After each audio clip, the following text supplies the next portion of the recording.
नमस्कार प्यारे बच्चों, स्टडी सर जी यूट्यूब चैनल में आप सभी का स्वागत है। आज हम यहाँ पर बात करने वाले हैं एनसीईआरटी की कक्षा 7वीं की जो आपकी पाठ्य पूरक पुस्तक है बाल महाभारत कथा। इस पुस्तक का जो 5वां अध्याय है, अध्याय का नाम है विदुर। इस अध्याय के जो महत्वपूर्ण प्रश्न हैं उन प्रश्नों की चर्चा हम यहाँ पर करने वाले हैं। तो यदि अभी तक आपने हमारे चैनल को सब्सक्राइब नहीं किया है तो कृपया हमारे चैनल को सब्सक्राइब कर लीजिए और वीडियो को अंत तक जरूर देखना, क्योंकि वीडियो के अंत में एक प्रश्न पूछा जाएगा जिसका उत्तर आप कमेंट बॉक्स में अगर जल्दी दोगे तो आपका नाम अगली वीडियो में मैं डिस्प्ले करूंगा। तो आइए वीडियो शुरू करते हैं, जिसके अंतर्गत हमारा पहला प्रश्न क्या है कि विदुर कौन थे।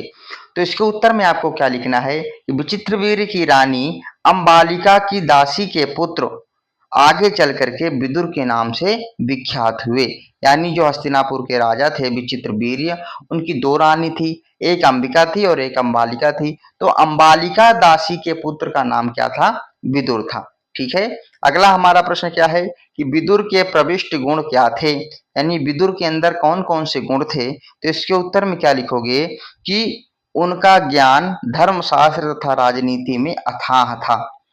वह बड़े ही निष्प्रिय थे और उन्हें क्रोध नहीं आता था। ये क्या है? विदुर के जो है गुण हैं।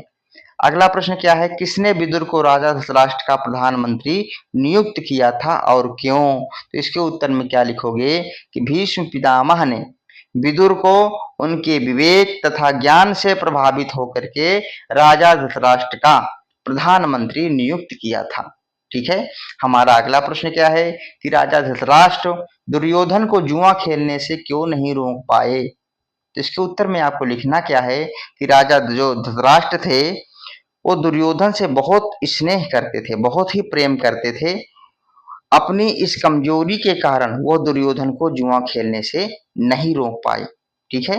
अगला हमारा प्रश्न क्या है कि क्षत्रियों का धर्म क्या है। तो इस प्रश्न के उत्तर में आपको क्या लिखना है, युद्ध या खेल के लिए बुलाए जाने पर ना जाना क्षत्रियों का धर्म नहीं है। यानी चाहे कोई युद्ध के लिए बुलाए, चाहे कोई खेल के लिए बुलाए, आपको जाना ही जाना है। यदि आप नहीं जाओगे तो क्षत्रिय धर्म जो है वहां पर आपका नष्ट होगा। अगला प्रश्न क्या है, युधिष्ठिर जुआ खेलने क्यों गए। तो आपको पता है क्षत्रिय कुल की मर्यादा रखने के लिए वो जुआ खेलने गए थे। अगला हमारा प्रश्न क्या था कि विदुर ने राजा धृतराष्ट्र से क्या कहा और क्यों। इसके उत्तर में आपको लिखना है कि विदुर ने राजा धृतराष्ट्र से कहा कि जुआ खेलना ठीक नहीं है। इस खेल के कारण उनके बेटों में आपस में बैरभाव बढ़ेगा, इसलिए इसे रोक दीजिए। ठीक है। इस प्रकार जो है विदुर ने राजा धृतराष्ट्र से कहा था। अगला प्रश्न क्या है कि दुर्योधन से जुआ खेलने का विचार छोड़ने को किसने कहा। और इस प्रश्न का जवाब आपको कमेंट बॉक्स में लिख करके देना है। आपके ऑप्शन कौन कौन से हैं? गांधारी ने कहा, धृतराष्ट्र ने कहा, विदुर ने कहा, अथवा इनमें से कोई नहीं। तो फटाफट आप अपना उत्तर कमेंट बॉक्स में लिखना। इस प्रकार जो है इस पाठ के सभी प्रश्नोत्तरों को हमने कर लिया है। आशा करता हूँ यह वीडियो आपके लिए मददगार साबित होने वाली है। यदि अभी तक आपने हमारे चैनल को सब्सक्राइब नहीं किया है कृपया हमारे चैनल को सब्सक्राइब कर लीजिए। वीडियो देखने के लिए आप सबका बहुत बहुत धन्यवाद।